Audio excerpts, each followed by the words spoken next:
Yeah. Oh, so they're not going to buy it.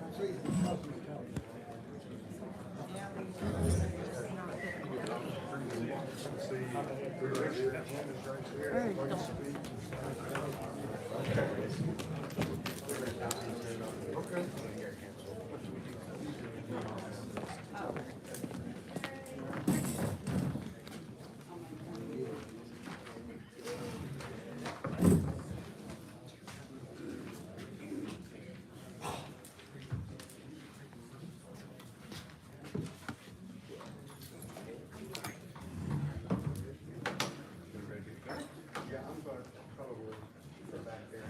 Thanks for those pictures. Yeah, it's super Thank cool. you. And like I said, I gave you some information about, because I think it was 3 or 4 different clubs. Okay.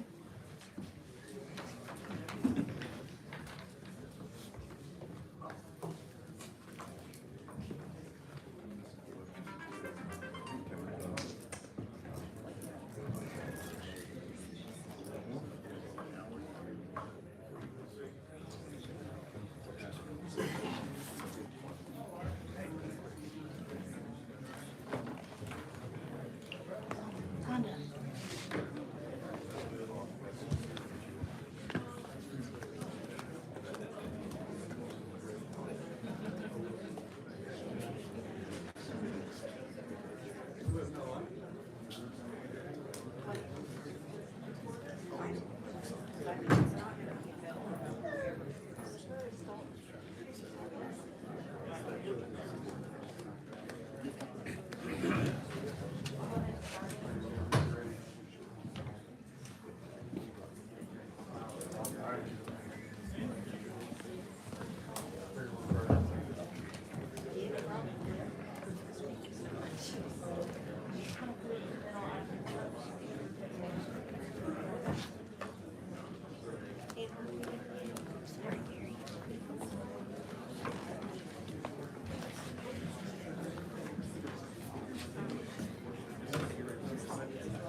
Agenda.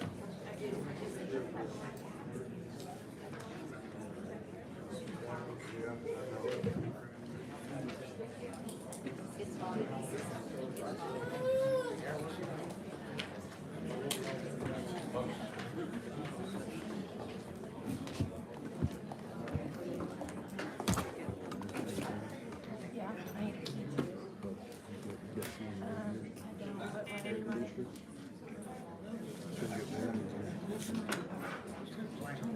Is there not a, I think that one over there too. The Wagoner.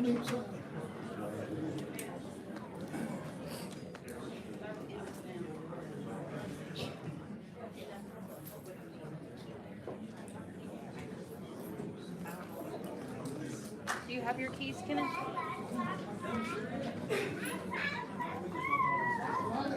Does the right one work? Does the right one work too, both of them?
This is the last call.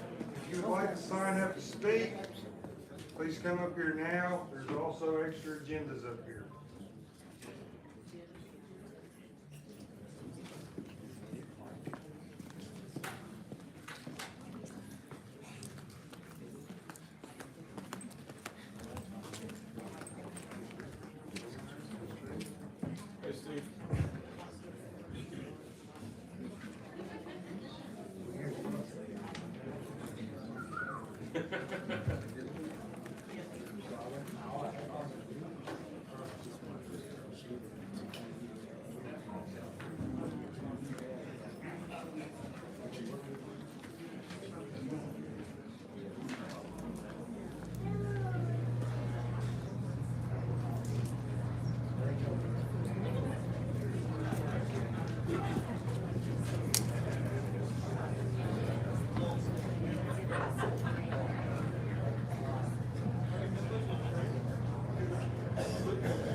Like to call this special call business meeting for the city of Wagoner at the Wagoner Civic Center, September 18th, 7 o'clock. Before we do item number 1, I will call up Mr. Michael Wisdom to lead us in prayer.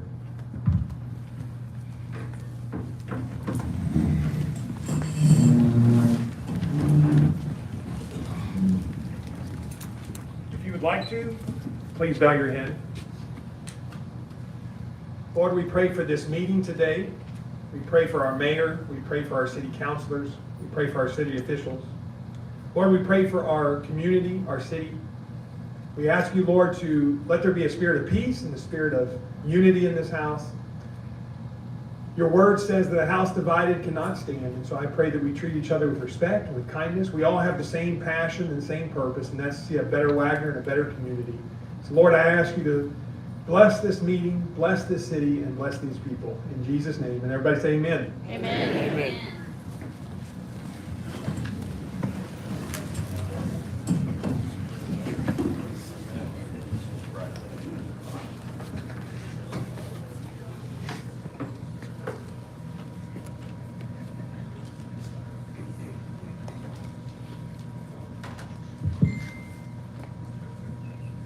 Item number 1, pardon of Christopher Fogelman, including the remission of fines and costs for a citation issued on September 8, 2023.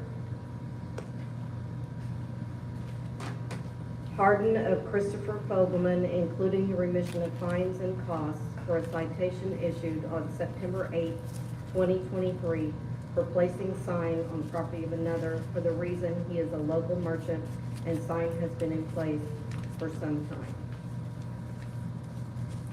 That will be entered into the minutes.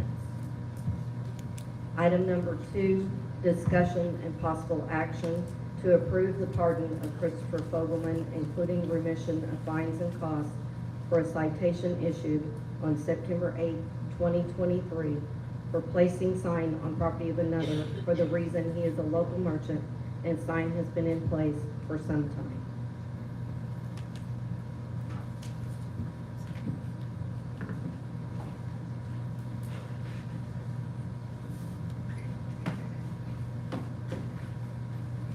Go ahead. All right, sorry to get everybody out, it's not my intention. I disagree with the ordinance and the citation. This is something that's never been enforced before. We've been a business owner down here for more than 5 years. That sign has been out there for at least that long. Every single one of you have walked by that sign and seen it standing there. It's never been a problem or issue before. You know, there's an allowance for that sign in your ordinances, and nobody said anything. So, you know, she could not give us a single reason why we couldn't have the sign out there, except for because I said so. So I disagree. I think it should be removed, and I think the ordinances ought to be revisited.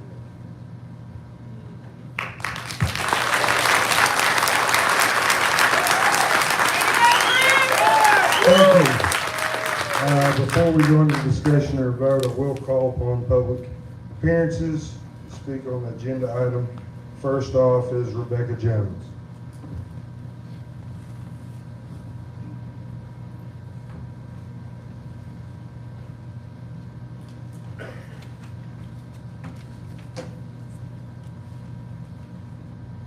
Thank you all very much this evening. Can you hear me back there?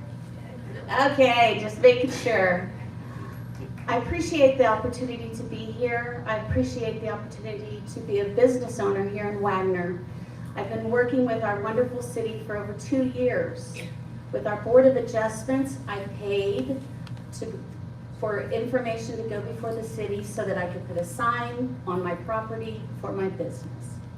I've also paid so that it would be determined that my space would be able to be used and accessible from city sidewalks. Everyone knows that when there's a special event, rules have to be looked at differently from the day-to-day activities of our lovely city.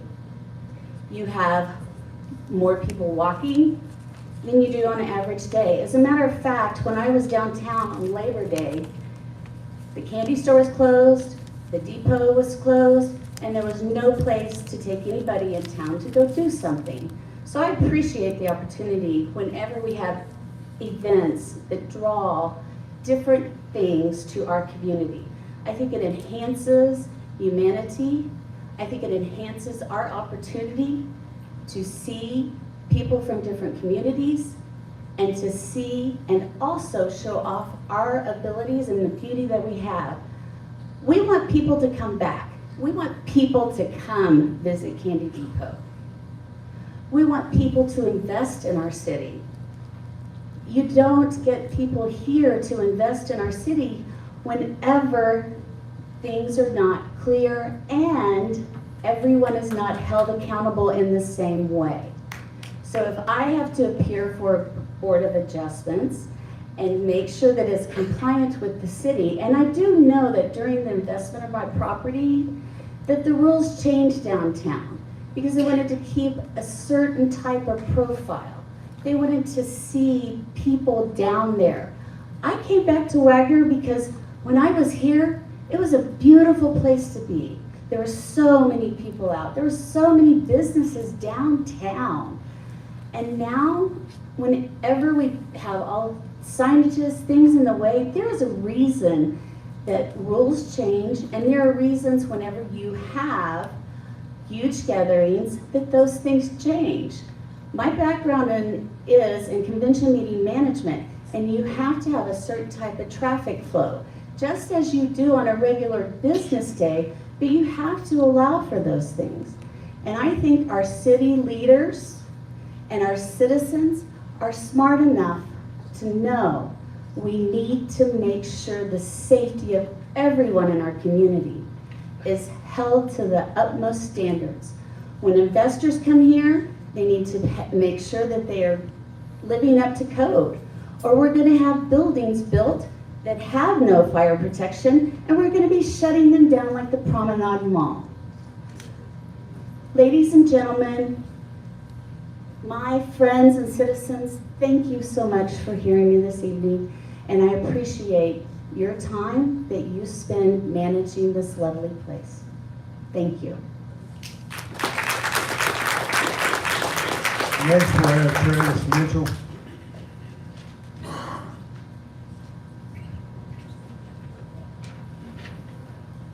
First, thanks, Mayor, for allowing me to speak. City Council, thanks for hearing me out. I'm a business owner in this town, and I left 18 years ago. I graduated high school, came back. When I left, like Rebecca was saying, there was lots of businesses downtown. Things were, seemed to be on the up and up. Come back, and downtown has just fallen, and there's no fault given on that in that situation. However, I think it comes down to the leadership and accountability with these things. A lot of times, as a leader, we have to hold ourselves accountable, and we have to hold everyone around us accountable. So, if we're giving citations for a simple sign that's out during a festival, the common sense of that accountability may fall through the cracks at times when across the street there's also a sign that's out on the sidewalk. And if the person that's issuing the citation, or once the citation issued, then we have to make sure that we're going around and doing that to everyone. Because yes, we all understand that citations are lawful orders that we have to follow. But we have to follow those orders and make sure that everyone is following those orders, because this is what we get, a negative on our town. The news comes, and here we are in a meeting that's probably unnecessary at the end of the day. Because I can almost bet there was one individual that could probably have stopped this whole citation and situation.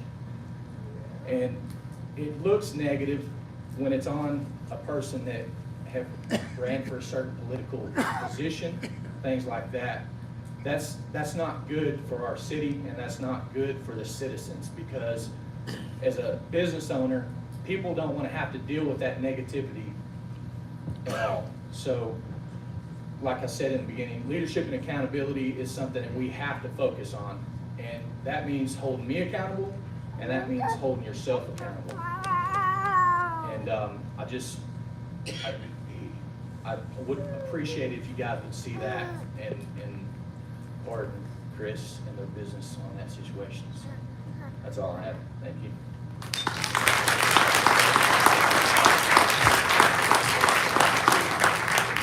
Next, we have Chris Abbott.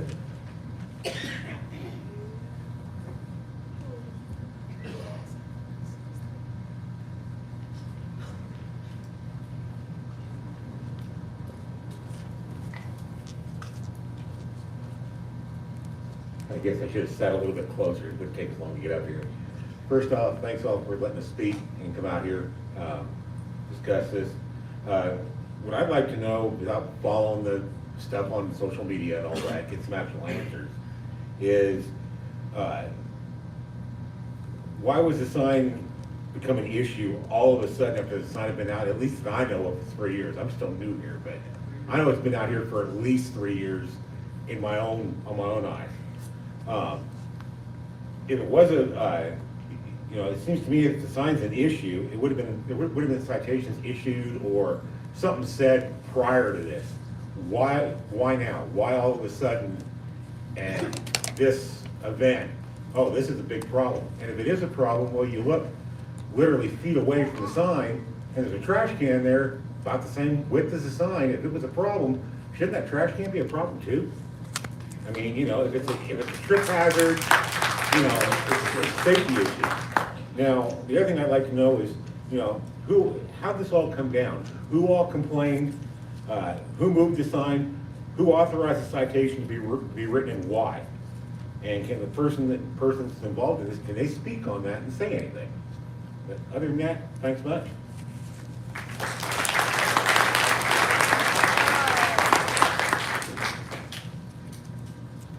Yes, do you want to say anything? Okay.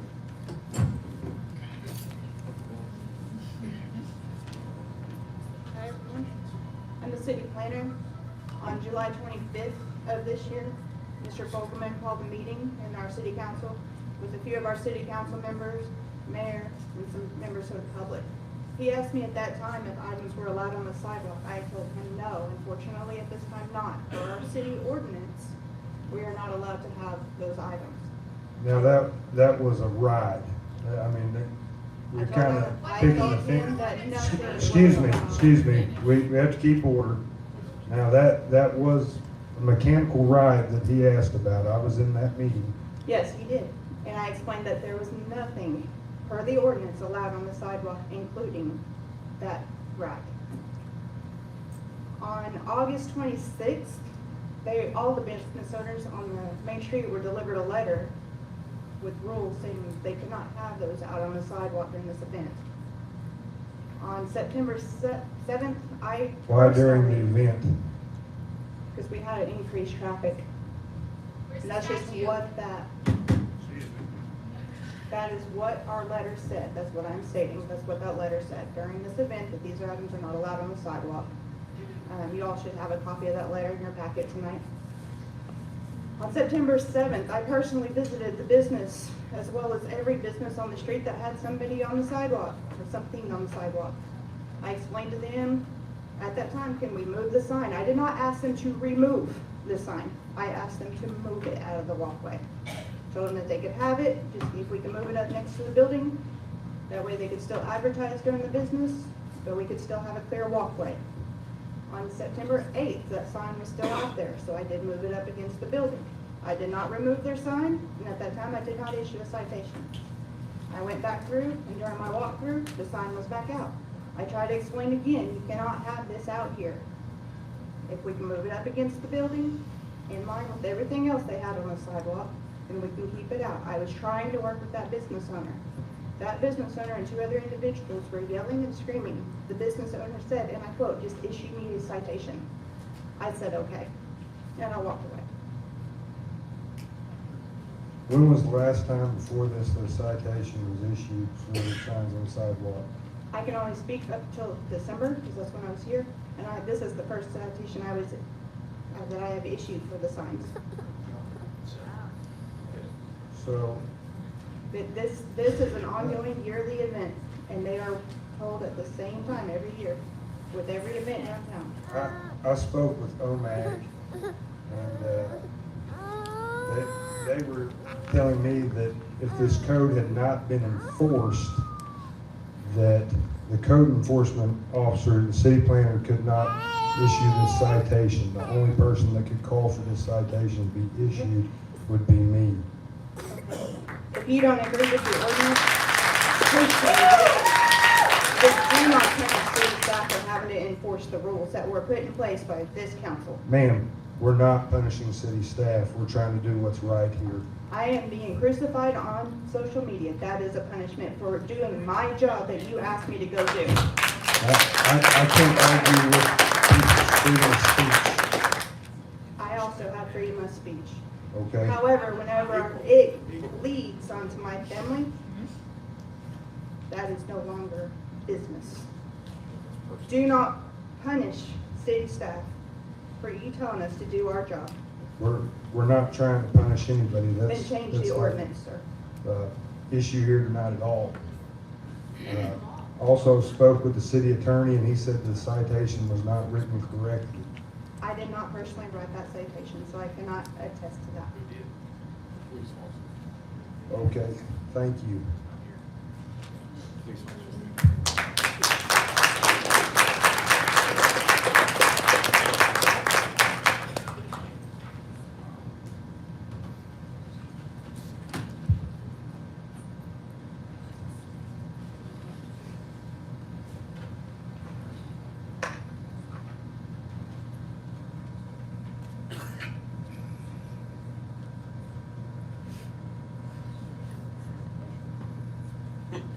Any discussion?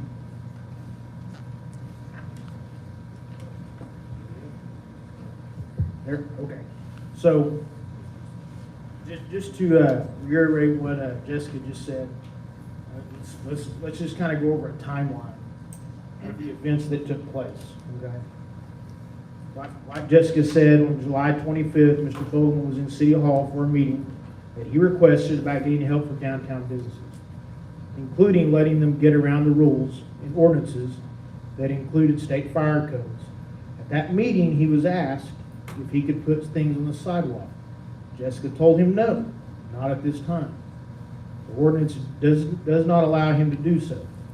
Individuals in attendance at this meeting were Jessica, Mr. Fogelman, Warden Goings, Dwayne Elam, Councilor Roden, Councilor Scroggins-Leonard, Councilor Wagner, and Fire Chief Grooms.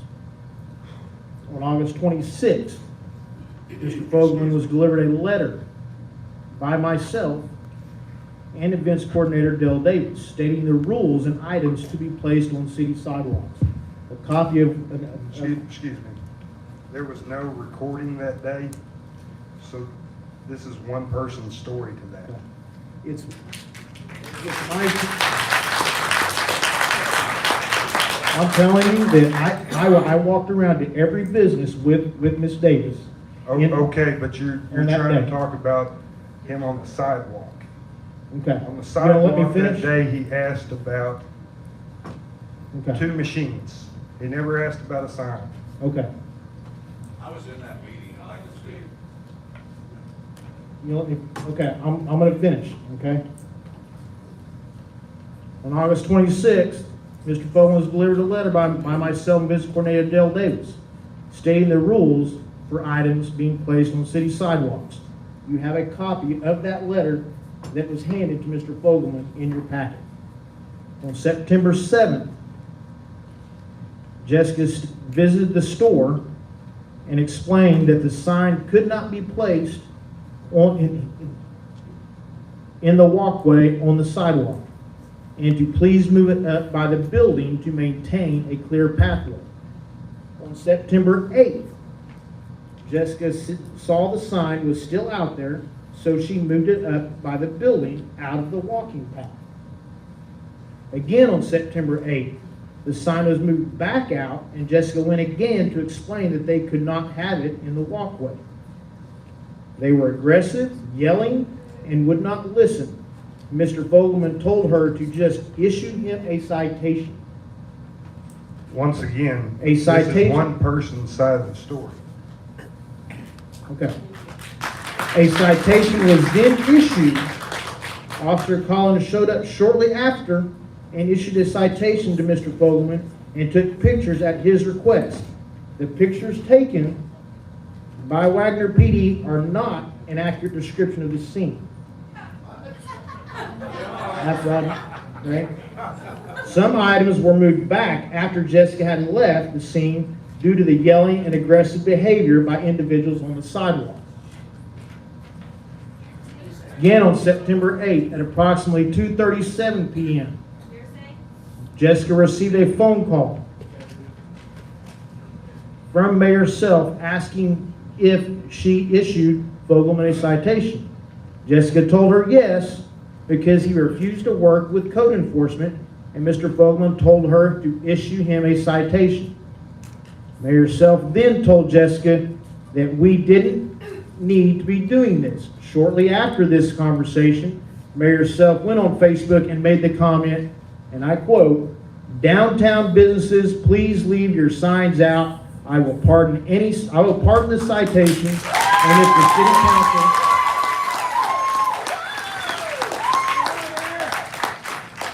and if the city council doesn't stand behind it, then you'll know who to vote for next."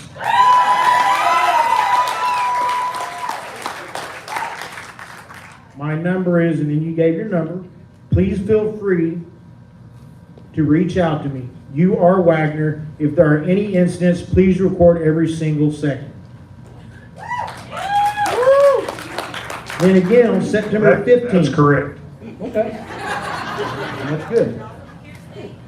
Then again on September 15th, I was asked by a city employee if I had seen the video of an individual having to go around the sign in question, along with table and chairs that were put out after the walkthrough by code enforcement.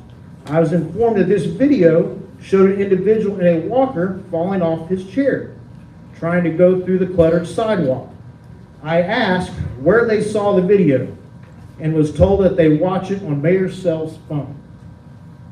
Yeah, and if you watch the video, you'd see that they did not have to go in between anything. They hit a chord that was not marked by the Bluegrass Festival.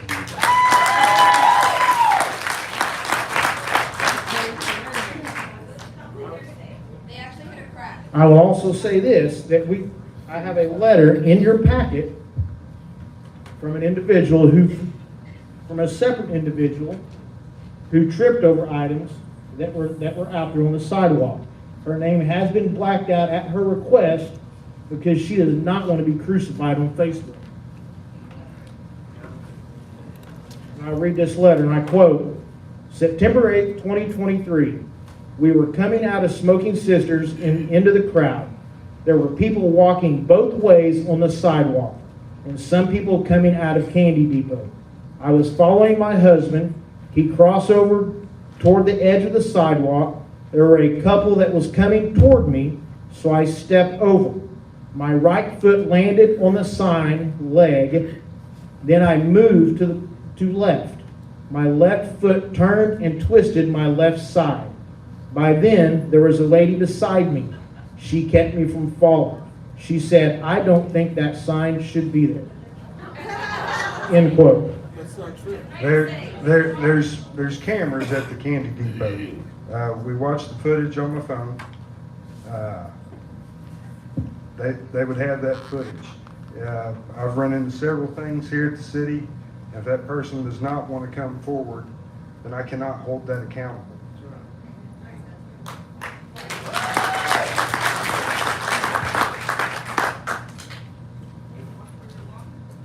Okay, I know the sign at Candy Depot.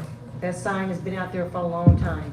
Smoking Sisters, Tables and Chairs has been out there as well.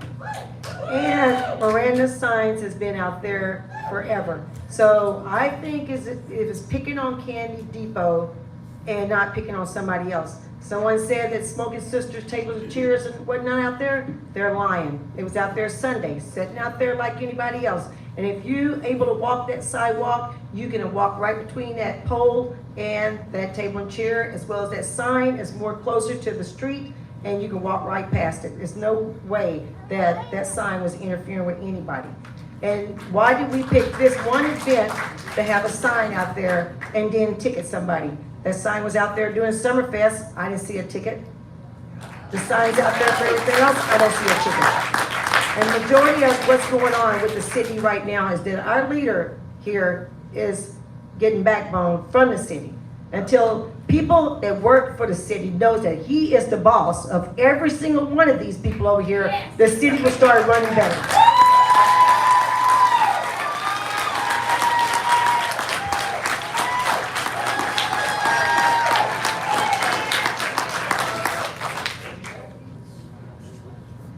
I think we're missing the big picture really in this.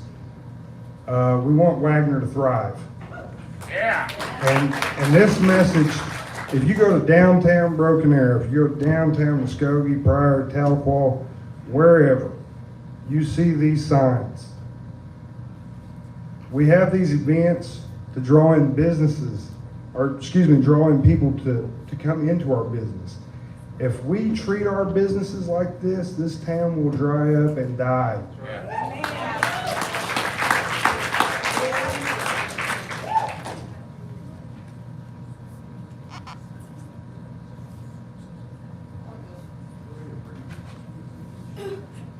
I went down and got a copy of the ordinance, 85 pages. Section 14-104, it reads, unlawful to unduly obstruct sidewalks and streets.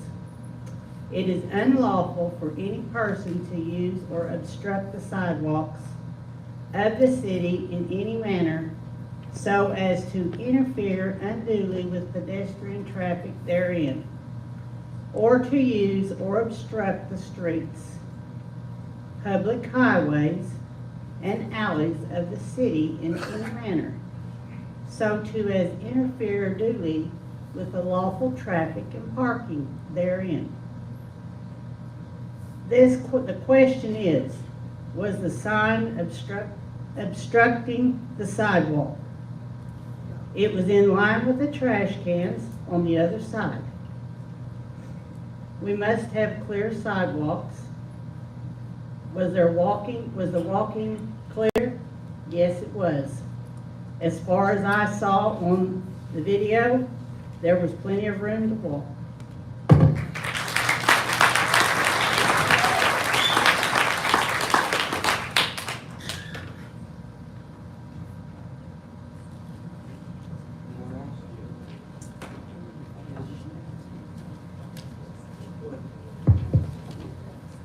First of all, I'd like to thank the Fogelmans for everything they do for the city. I feel your business is vital as all businesses are. I do want your business and every other business in the city of Wagoner to prosper. And I'm sorry if you feel the city of Wagoner has treated you unfairly. In regards to the citation you were issued, I honestly do not believe a pardon is what is needed in this case. I feel that this is something more for the municipal, the city judge. And she is, skip over my notes. Our city judge, Renee Wisner, presides over city court, and she is in court every Monday to handle any citations that have been issued. She is an attorney and definitely more capable to make a legal ruling or decision as to this citation than I could. All citations are required to have a date for you to appear before her wherein you can contest the citation. She then will set it for a hearing wherein everyone involved can appear and state their opinions as to why the citation was given or that they feel it was issued wrongly. A legal decision to either enforce it or dismissal could be given. I also want to state the only way I became aware of this situation is when a council member sent me a post on Facebook whereas the mayor was going to pardon a citation that was given to you and any other citations that was issued, which yours was the only one. The next post that stated that instead of him pardoning every citation, he was basically demanding the city council members to pardon it, and if they did not, then everyone would know who to vote for in the next election. And with that, he would even help them campaign. By doing this, Mr. Mayor, you are asking us to become part of a good old boy system.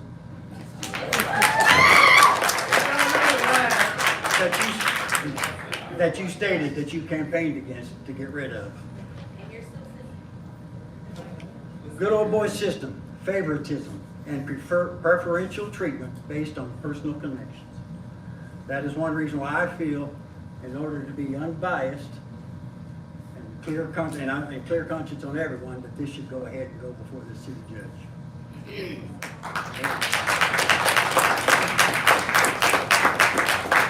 Because you believe the citation should be pardoned, shows us that you are not being fair and impartial as you took the oath to do so.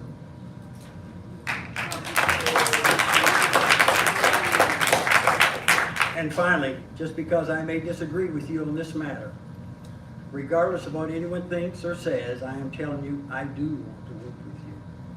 I do want you to succeed. When you succeed, the city succeeds. We have 3 years and 7 months left.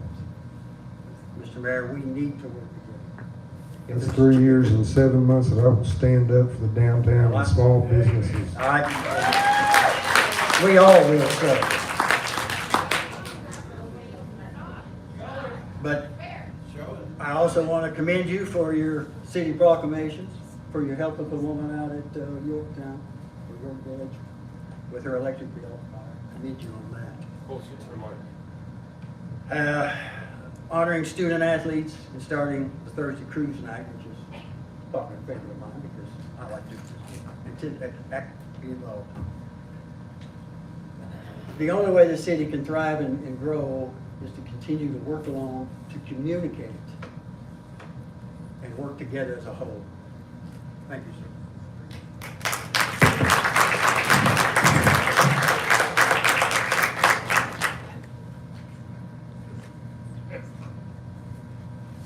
Anyone else?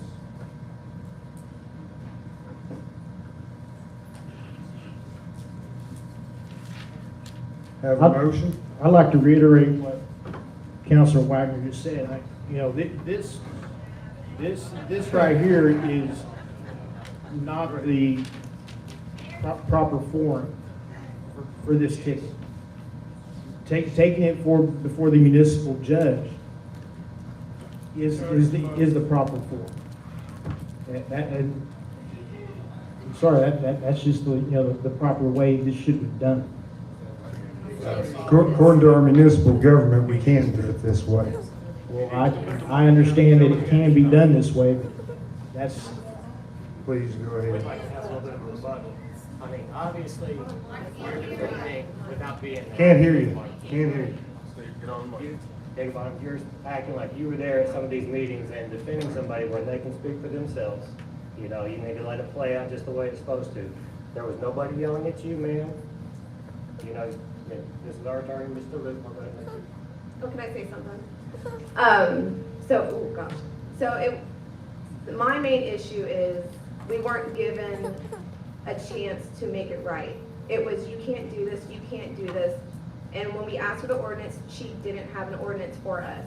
If you give me a reason why, I will do it. I will do it. To find out later that we could have gotten a permit for this sign a long time ago, we would have gotten a permit. Everybody would have gotten a permit if we were told to. But nobody told us. It was out there last year at Bluegrass Festival. It's been out there since the first Bluegrass Festival. And that tripping of the person in the wheelchair, I recorded that. That was me recording that, just to get that clear. And it wasn't an extension cord. It was a crack in the sidewalk. And that man hit his head. But you're worried about my sign that's there every single day. And most of you have come into our candy shop and told us how great it is, how amazing it is. But when it comes down to this sign, it's like we've offended everybody about a simple sign. When you could have given us an option to get a permit, I would have fixed it. We're there every day. We don't want issues.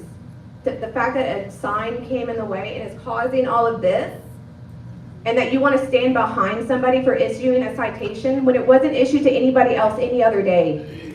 But now it's a problem now.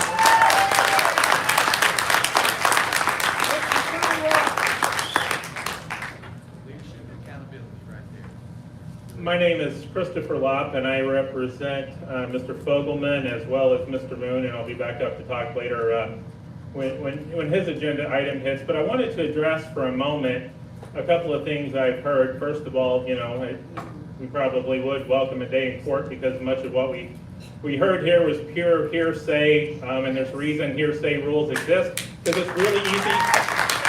It is really easy for somebody to misinterpret the situation, best case, flat out lie for their own agenda in other cases. And I don't know if that happened here or not, but there's a reason why in a court of law you would have to get the other people involved in that situation to back up a story and not just say, hey, I heard this, or I saw this, or my friend told me this. But I think the bigger question is, why does this exist in the municipal code for you to be able to use this pardon if you're never going to use it?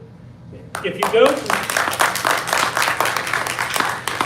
go to a court of law and sit in front of a judge who is doing their job, they're going to strictly interpret the law. Here is what the code says. Did you violate it? Did you not? Your job is to say, as a matter of public policy, this is wrong. We, if we were doing our job, would have fixed this code problem a long time ago so that this never happened. But we haven't done our job, and so we are going to pardon this. We're not going to let this go through and make a judge to choose between not interpreting the law she has to uphold and doing what she thinks is a matter of public policy. This is a public policy question. And the bigger question is here, why was this selectively enforced this time? Was it because of an election that he participated in? Was it because there are people that work for this city that are profiting from this festival and don't like the idea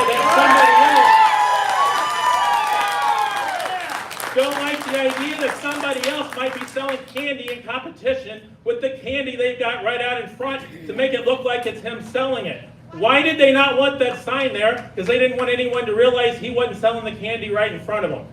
I'm asking you to do what you are elected to do and say, is this right as leaders of this city, or do we want to harass the people who are down there 365 days a year, paying taxes, risking their own capital, employing the people of Wagoner to benefit somebody who's trying to make a lot of money for 2 days in this city? I hope you say no, and if you say yes, I do hope you're voted out, because your mayor is directly right. The people, we need transparency here, and we'll talk about this when I come up with Mr. Moon. We need some transparency to understand who is on the side of the business, who's on the side, and who wants to look for some reason to, hey, I'm doing my job, this code's here, I'm going to do it. I'm not going to take a stance either way, but I'm going to try to pretend as if, I'm doing the right thing here and leave it to the courts. This exists for a reason. I urge you to vote to pardon this, because this is your job. This is absolutely within your purview to do this if you think this is the wrong policy. And then go change the code like you should have before. But this is a question for you. Is this the right policy where we pick on one person and we write a citation to them for whatever reason it is, while we ignore all the rest of them? This section is in place 365 days a year, not just 2. And it's never been enforced. She said herself, not so long as she's been here. So I encourage you to look at this and say, this is a code section that we are going to change. Therefore, we think this is bad public policy, and we don't need to harass one business owner to go down to court, taking time away from their business, to right a wrong that you all know is wrong. You all know this is absolutely wrong.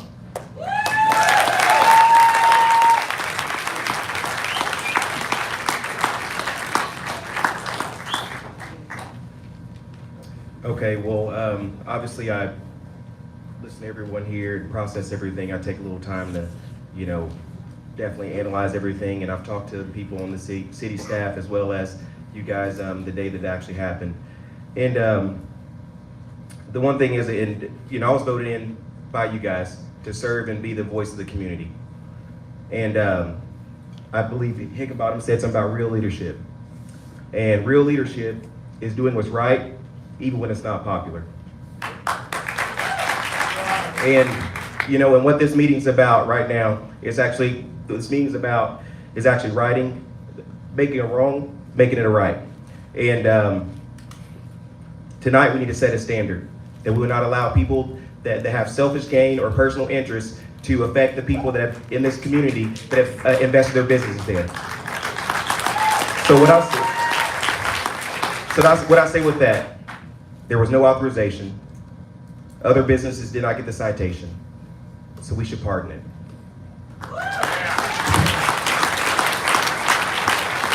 And I'd like to make a motion to pardon Mr. Fogelman for that citation. And I'd like to second that.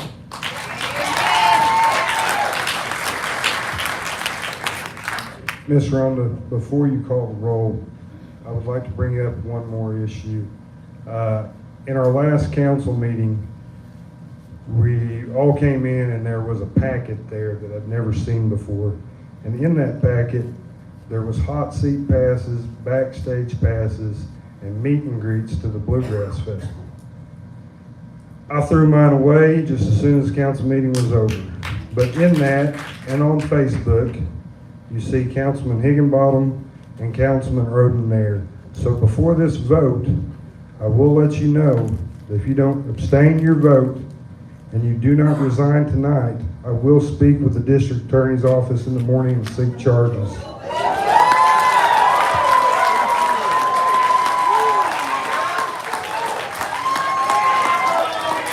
I've spoke with 3 attorneys this week, including Owen Mill, OMAG, and I am in with my rights to do so, and I will.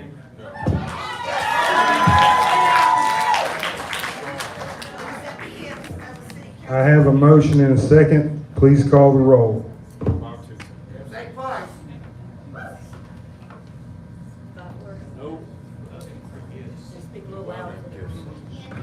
No. Butler, No. Wagoner, No. Leonard. Higginbottom, No. Roden, No. Abernathy, No. Wright, Yes. Sampson. Yes.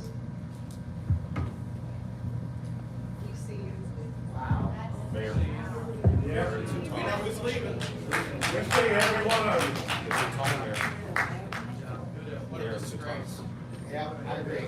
What a disgrace. Item number three, discussion of issues concerning the Bluegrass Festival with Fred Moon. Go Fred.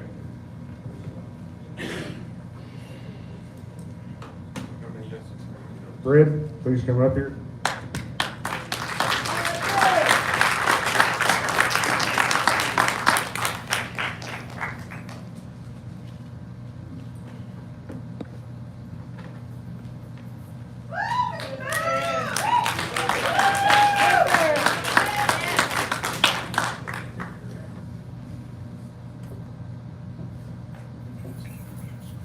You hear me okay? All right. There is a lot of issues that we need to go over here. What just happened just now was a disgrace. I'm sorry.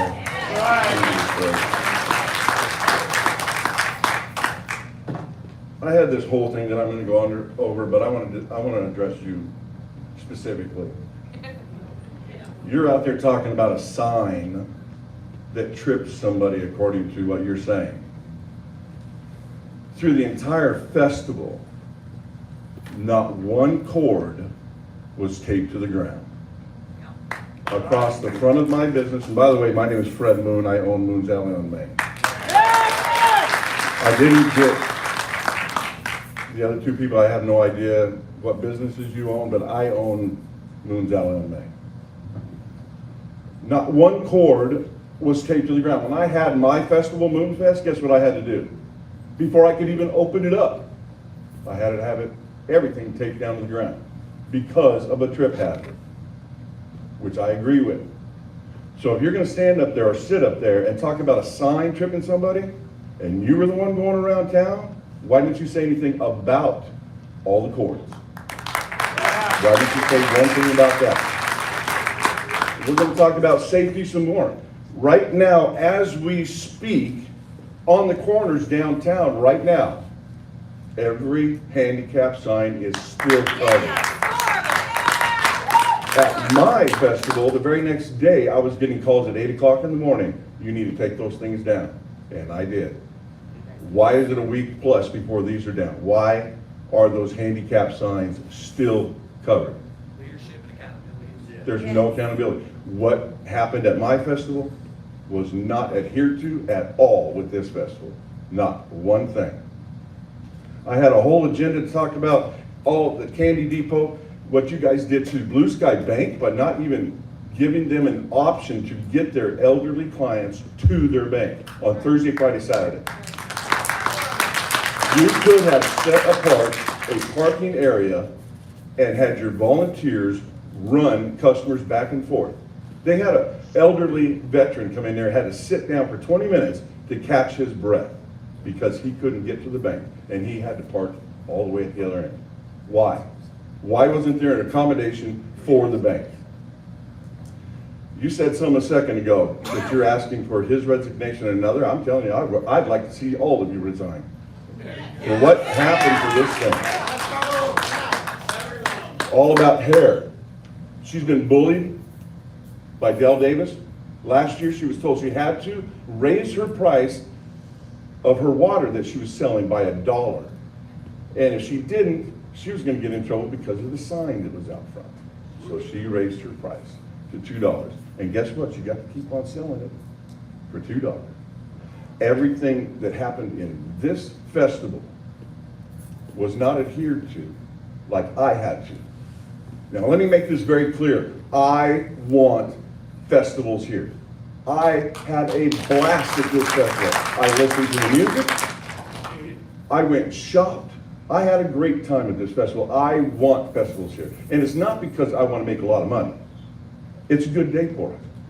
But somebody out there decided to tell Senator Blake Stevens that I made $20,000 on Saturday.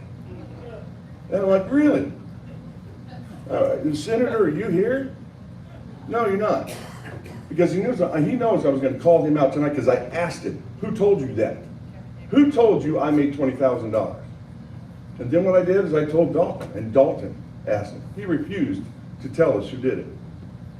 I did not make $20,000. I didn't even make a quarter of that. And if you don't believe me, my accountant is here. She'll show you what I made. I'll be transparent and clear with you guys what I made. On Thursday, I made $76. That's one of my busiest days because I have the cruisers out there. They come and hang out with their cars, they eat dinner, and I made $76 on them. So I canceled my beer order, I canceled my food order, and I just chalked it up as, okay, you know what? I'm not gonna make a whole lot of money this weekend. I'm okay with that. If I can't survive not making money over 2 days, guess what? I had to close my business and get a new business model. Because I would suck at business if I couldn't be closed down for 2 days. I was really happy on Friday. We did an average day on Friday. And Saturday, we did pretty damn good. We did pretty good. Not as good as I want. With a festival that big, I was hoping for like a Black Friday type of day. You know, really busy. That's what I wanted. And we had a good turnout of the citizens of this city.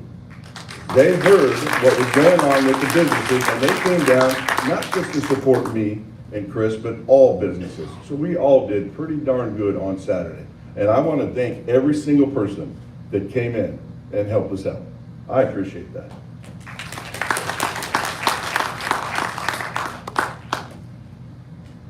There's been a lot of rumors going around, and those rumors need to be dispelled. I didn't make a whole lot of money. I didn't make $20,000. Whoever said that, and if this goes even further than where we're at right now, you can be sure that my attorney is going to depose Blake Stevens, and I will find out who did it. And if it's somebody on this council, you're going to be called out on it. This is the last point I'm going to make, and I'm going to concede the rest of my time after this to my attorney, because he's got a couple of questions. As a business owner that has a bar, just like Sarah, just like the barbecue, Smoking Sisters, which, by the way, I love that barbecue. My goodness, I love that. I have to have a mixed beverage license. My people have to have a license to serve that. And not one single person that was serving that alcohol out there had a license to do so. They were serving that alcohol without a license. That is illegal. And it is. It's a misdemeanor. Who did?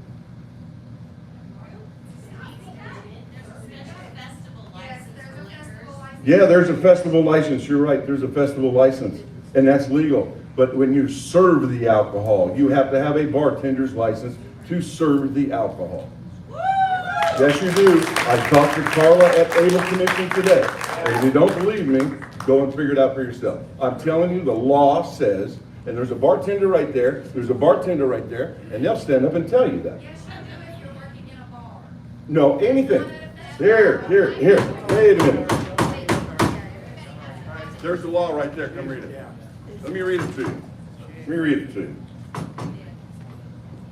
Any employee that participates in the service, mixing, or sale of an alcoholic beverage is required to, exactly, let me get to it.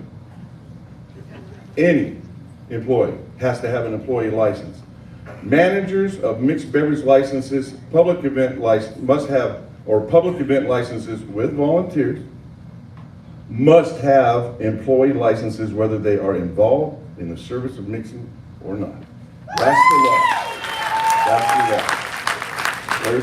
There's another bar owner right over here, she'll tell you the same thing.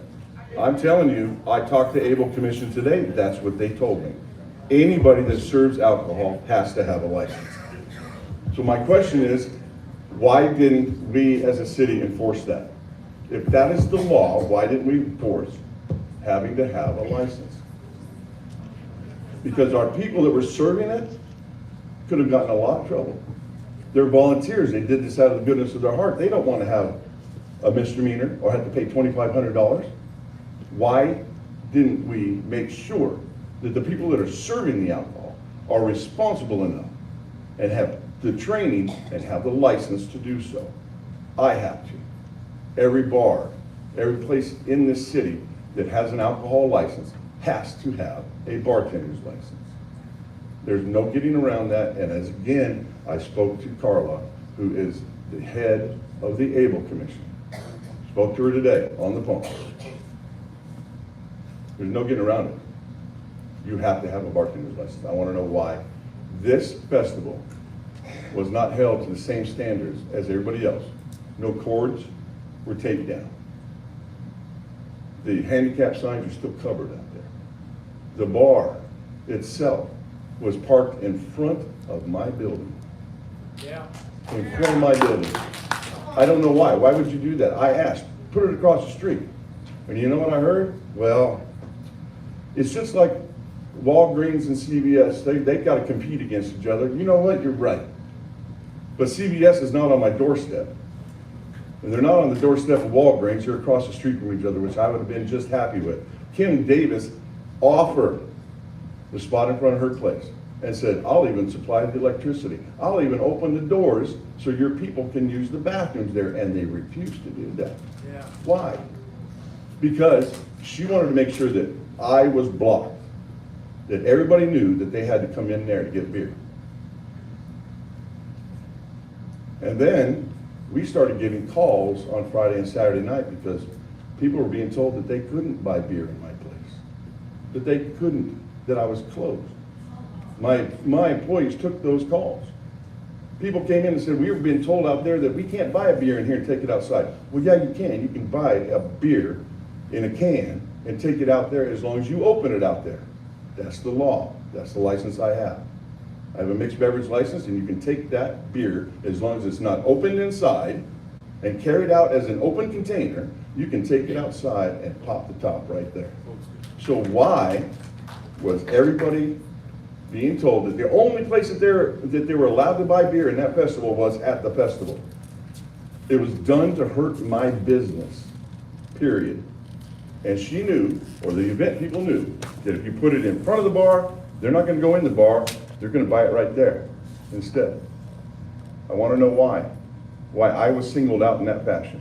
I want to know why the Candy Depot had 4 different candy vendors surrounding them. Why were the businesses targeted like that? There's a no compete clause, wasn't there? with the vendors themselves. There was a no-compete clause, that they couldn't compete against the other vendors that were there. But yet they could compete with the businesses in this town? So if I'm selling a corn dog out of my vending trailer and somebody else is selling a corn dog, they can't sell their corn dog? Why were they allowed to compete directly in front of my business? I'm good with competition. Put it across the street, put it down the street where it originally was, but to put it on my front porch is so disrespectful. It's disrespectful to me as a business owner, and it makes me wonder, why do I have a business in this town when they allow the businesses to be treated like this? I don't want to be treated like this. But I'll tell you what, my business can be turned right into a storage unit like half of these places down here. But I don't want to do that. I have a business, and I want to thrive here. I have a great vision for this town, and I think it's the same vision that we all carry. We want to know, and we want to see successful businesses. We want families to come downtown. We want them to eat downtown. We want them to game downtown, whether it's bowling or at the arcade. We want that to happen in our downtown. We want that beautiful downtown. That's what we all want. But at the rate we're going right now, we're going to have storage buildings downtown because guys like me are going to pick up their business and move it somewhere else. Being treated the way that I was treated this last weekend for this festival should have never happened to any business owner, ever. So at this time, thank you. This is my attorney, Chris. He's got some questions. Thank you.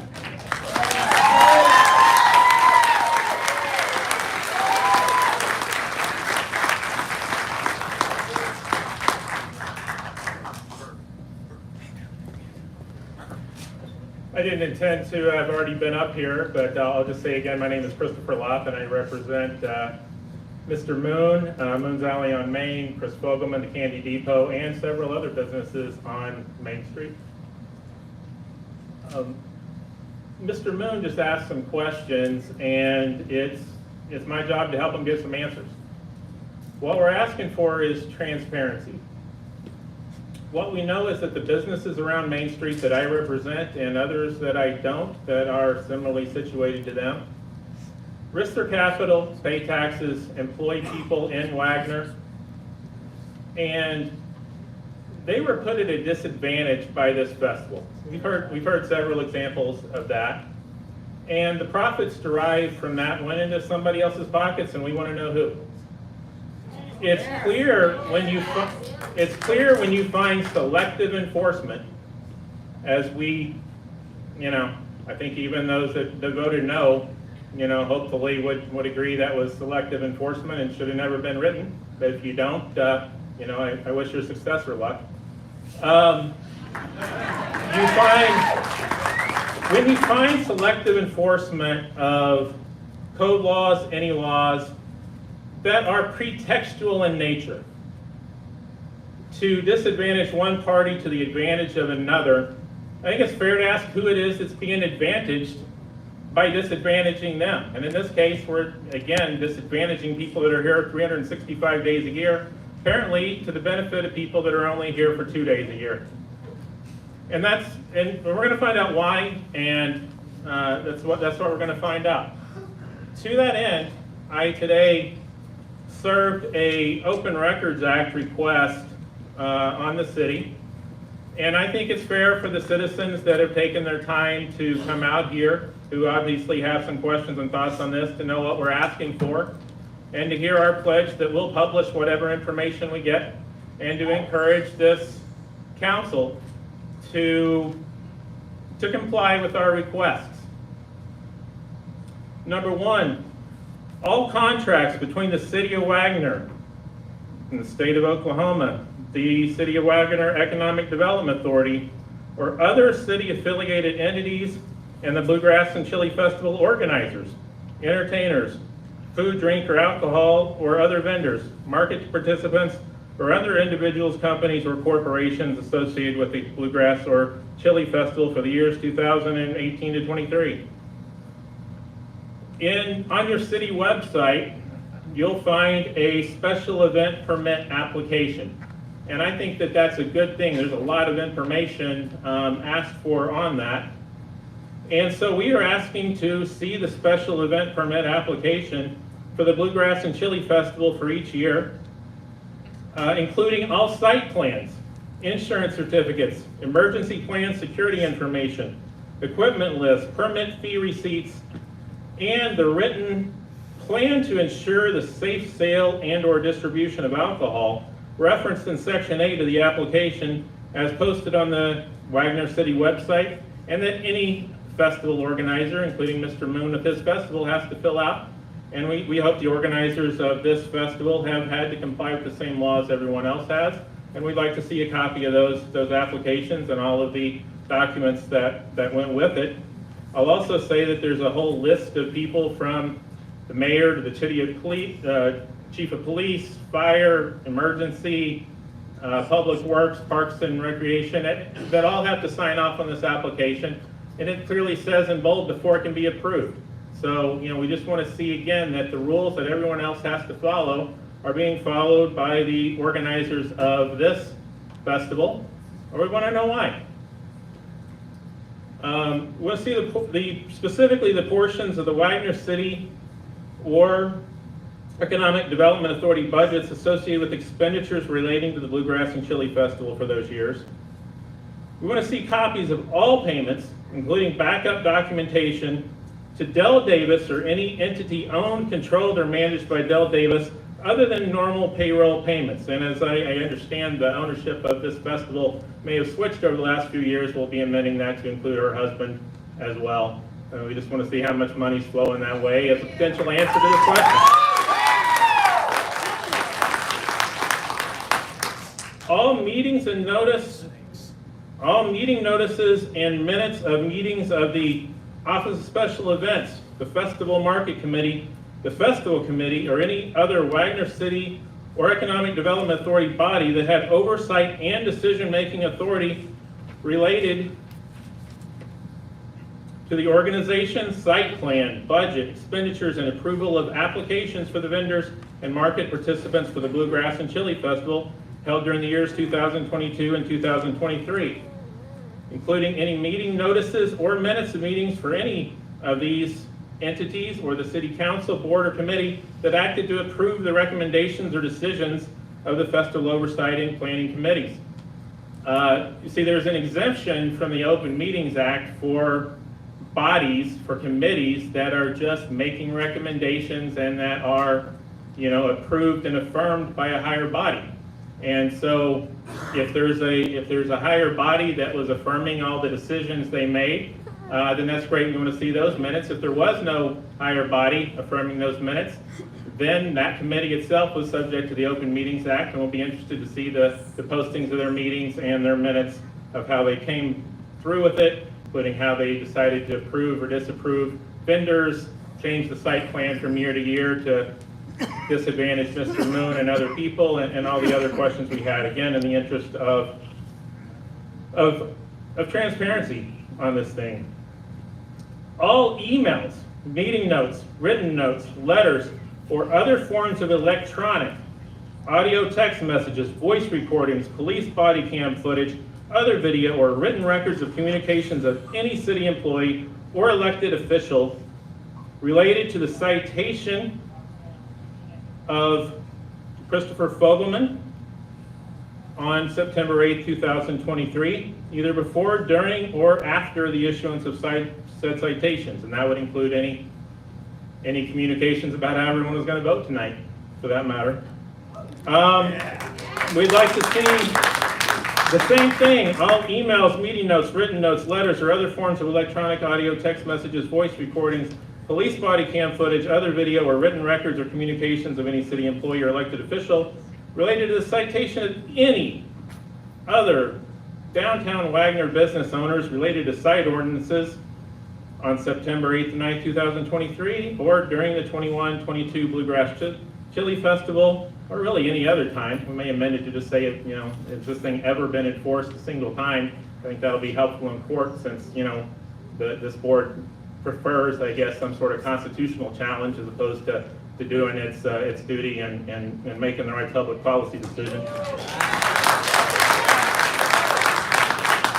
All emails, meeting notes, written notes, letters, or other forms of electronic, audio, text messages, voice recordings, video, or other records or communication related to the placement of beer and food vendors during the 2021, 2022, 2023 Bluegrass Chili Festival. Again, I want to point out, all we're looking for is transparency to understand how these decisions are made, who made the decisions, and who was advantaged by disadvantaging the people that are here 365 days a year, risking their capital, employing the citizens, and paying taxes here. You know, the ones that you actually should be representing, which, you know, apparently 5 of you decided not to do tonight. Thank you.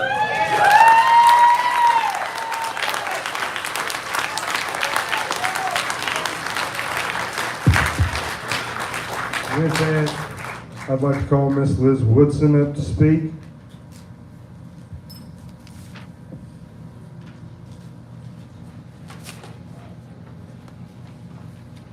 Hi, I'm Liz Woodson, and I own the Red Rooster Bistro and Bakery. I have been in business for 7 years. I am inside Wagoner Flowers and Gifts. We're business partners.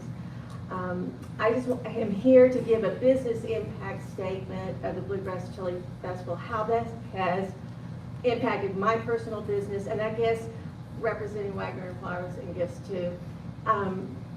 You know, the very first year that the festival came, we didn't really know. It was put together so quickly and so fast, and we were given such inflated numbers of the flow of people that would be coming to the festival that we based it off of those numbers. I purchased a phenomenal amount of food and staff, expecting that same flow that we were told. That did not happen. The festival was focused mainly on Main Street that year, and we had to work really, really hard. It was a fun year. It was a lot of exciting. I first want to stipulate, I am pro Bluegrass Festival. I'm not, this is not saying that I am not. I just think there needs to be some changes to benefit our businesses. That year, we did not make a profit at all. In fact, we took a loss, mainly because we bought more food. We anticipated more flow of customers that would attend the festival that year. And I took that as a business experience, or, you know, a learning experience. So I don't blame anybody. We didn't know how to buy or project for that particular year. The second year of the festival, they closed. They brought that festival down Cherokee, which I was thrilled. We were all thrilled because that allowed all of us to be able to have a positive experience for the festival, and it was phenomenal. They put a stage right in front of our business. We had vendors lined up and down Cherokee Street, and it wrapped around to Main. And I have to honestly say, the business flow, we could not keep up with the business. It was so wonderful. It was such a blessing that year. So the third year, COVID hit, and the festival was canceled. So the following year, we planned on what we had experienced second year. Now can I just interject this? I have never met Dale Davis. She has never come into my business and introduced herself to me. She has never given me, this is what we're going to be doing in front of your business. This is where the stages are going to be lined out. I'm always blind. I just live in blind darkness. Every festival, I don't know what to expect. I don't know what's going to happen in front of our business until it happens.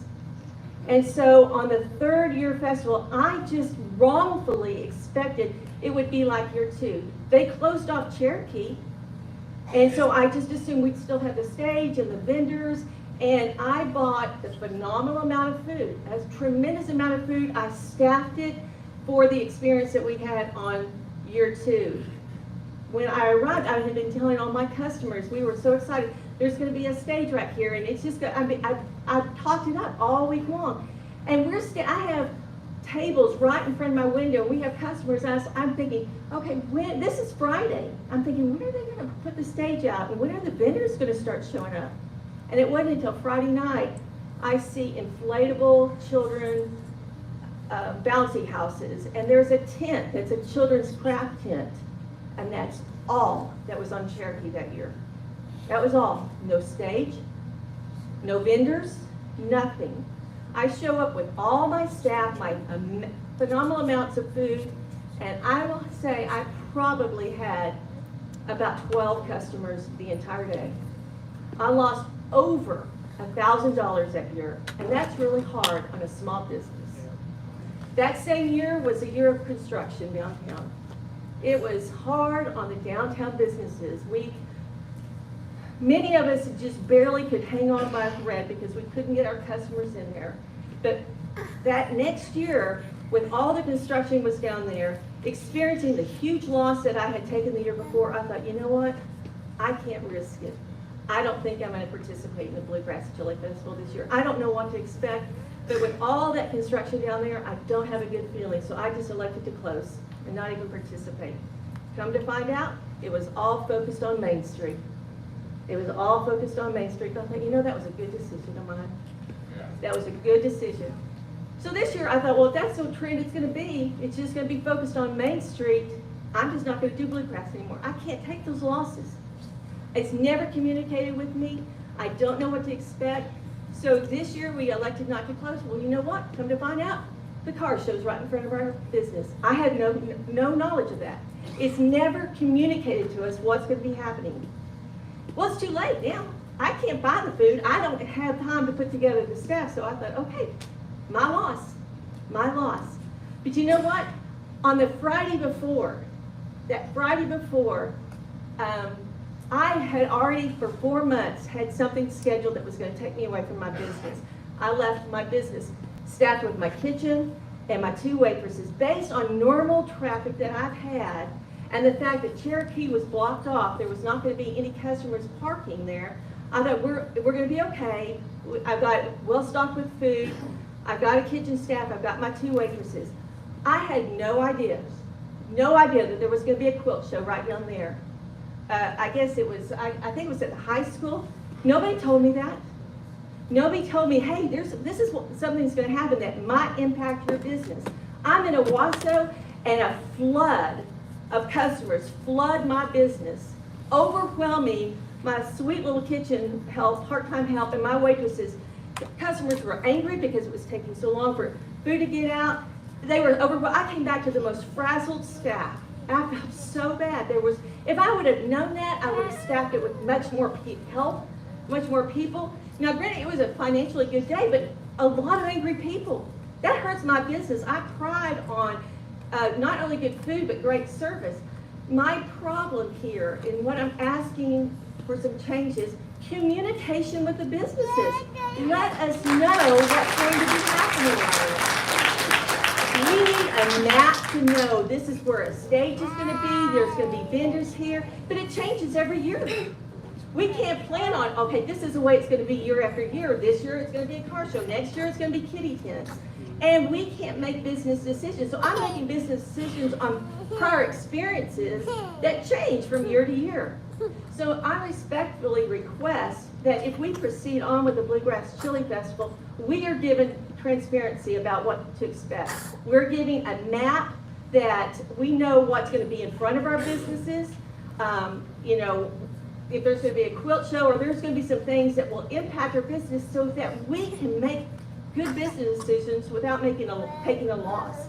So I am not saying I don't want the Bluegrass Chili Festival. I just say if we're going to move on, we need to be informed by businesses or by the festival what's going to be happening so that we are not hurt because we cannot take those losses.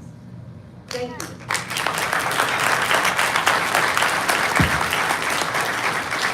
Next, we have Alan Branch.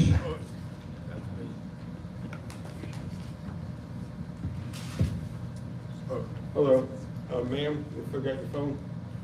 Where are you at? Miss Woodson. Miss Woodson. Oh, somebody left it. It's not mine. Somebody left it. It's a cute girl on it.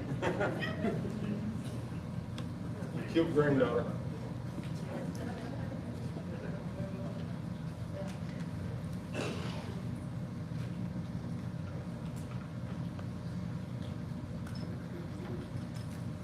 Hello. My name's Alan Branch, a resident of this city.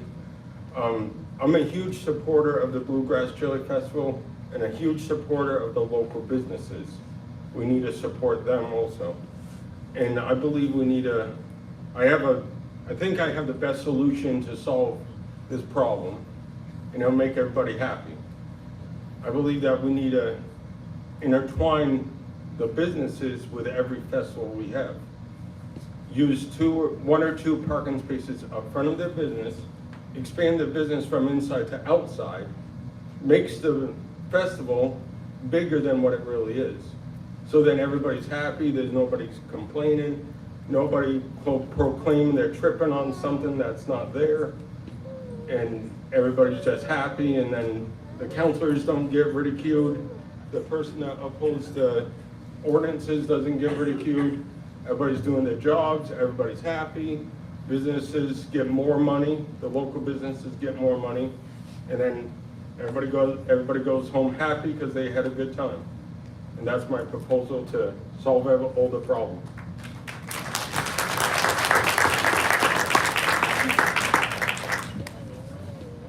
Hayden Blackford.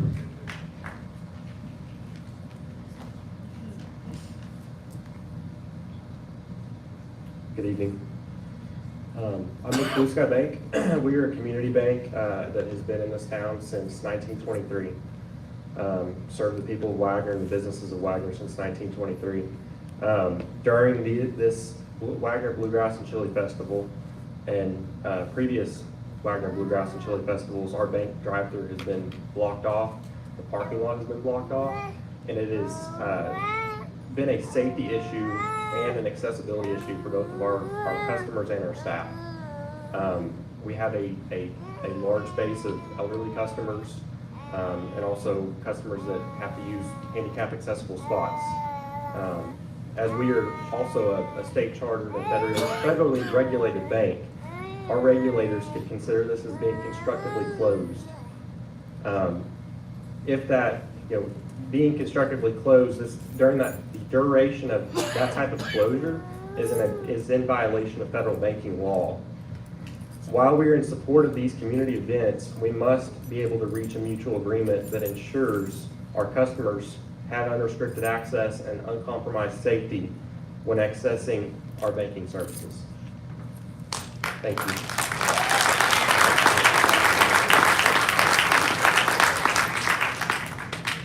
Last will be Tanya Sappington.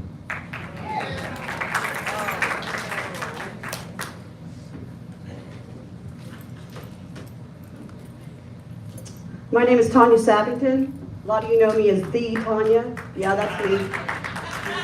All right, let me get my glasses on real quick.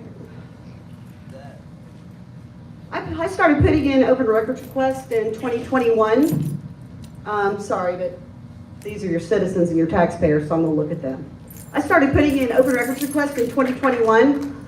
I had requested the financials for the Chili Fest several times. I finally had to send a blanket email that said, I've not received any of these. Just respond whether you're gonna give them to me or not. I was told no further financials available for the Chili Fest.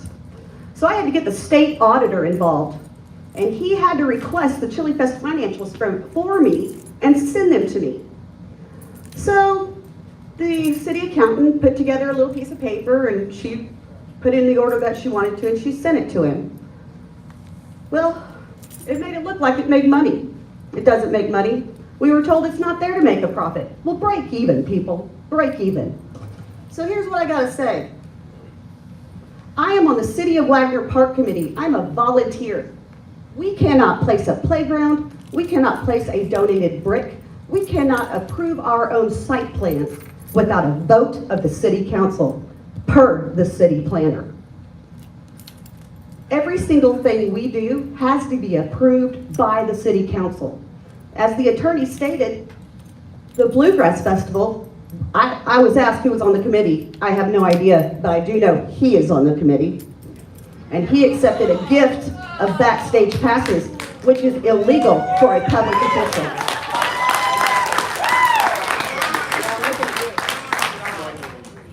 It is, I looked it up. It is. Okay, so, knowing that as the park committee, we have to have permission to even blink to do anything for your parks, and they never go before the council. for approval of anything. They don't even go before the council to get approved to have it. They don't go before the council to get approval to sign those contracts.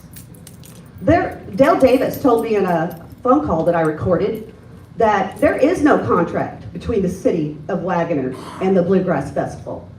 She told me the only contracts are with the main performers. I requested to see those. I got to look at a bunch of redacted crap. That's what I got to see. So this is what I'm going to say. Sponsorship for 4 years total, $94,540 from businesses.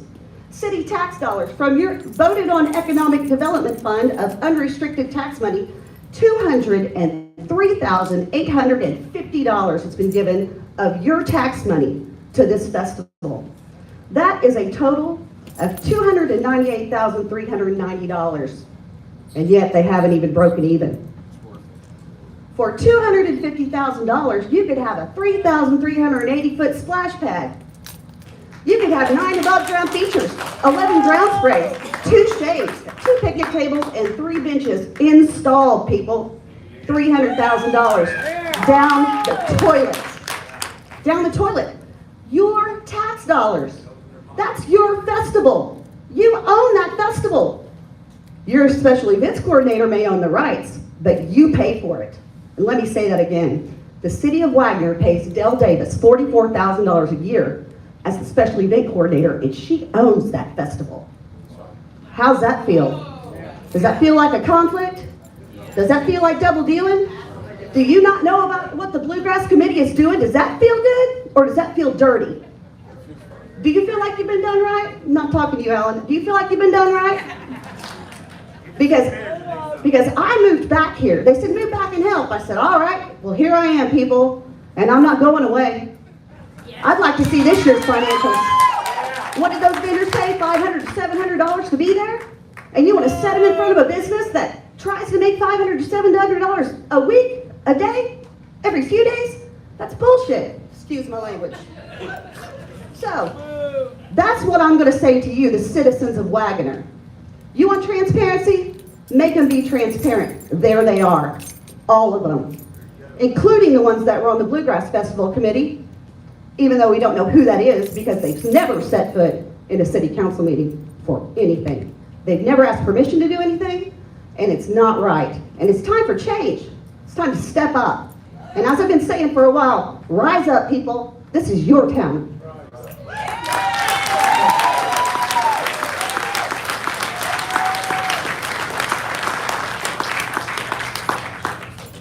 That's all the speakers.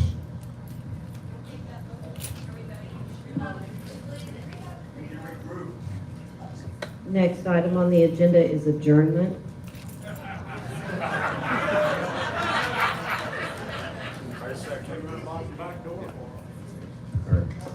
I wanted to say something real quick. Again, I've been processing everything and listening to everyone's testimonies and everything else, and I want to speak to the employees. I've been on the council for 3 years now, and I probably talked to the majority of you guys wanting to help and wanting to work with you, and I believe that we still can do that. This is not you against us or you against the citizens or however way you want to look at it. We want to work together. Just like people may not like Tanya, but the thing is, she's been working on the committee, helping us trying to get things done. And that's why I've been frustrated for the last 3-4 months trying to get these things done.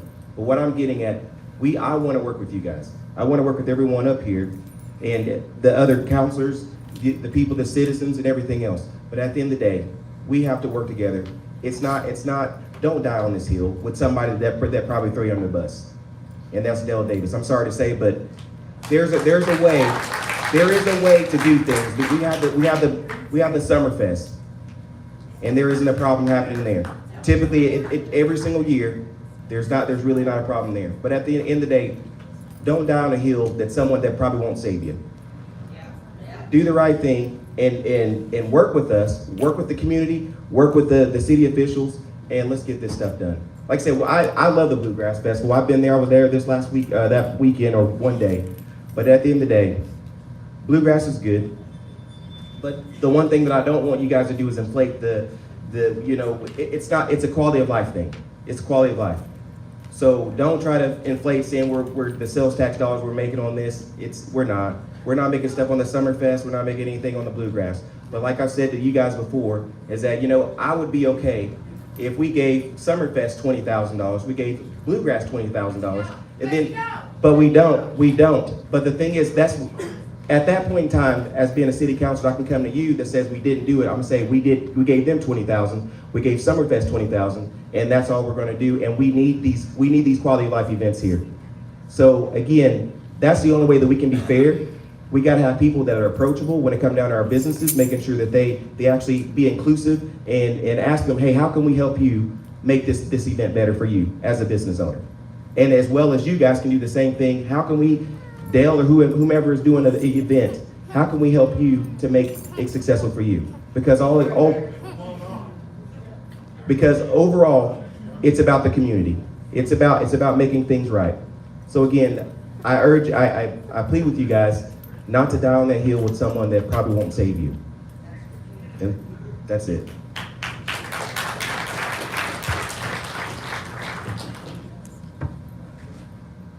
I will not budget one more cent to the Bluegrass Festival until we can get an event that will work with our citizens and our downtown businesses. There's got to be something better, and it will not happen. It can go to Broken Arrow, it can go to wherever, just like Dale's told me many times, it can go somewhere else.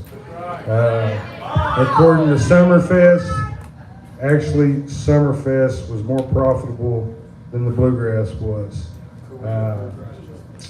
There's no point in it. I'm not going to stand for this issue.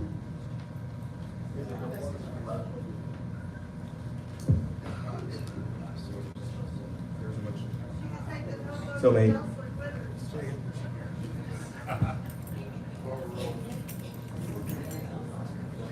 Butler. Yes. Wagoner. Yes. Leonard. Higginbottom. Yes. Roden. Yes. Abernathy. Wright. Sampson. Yes.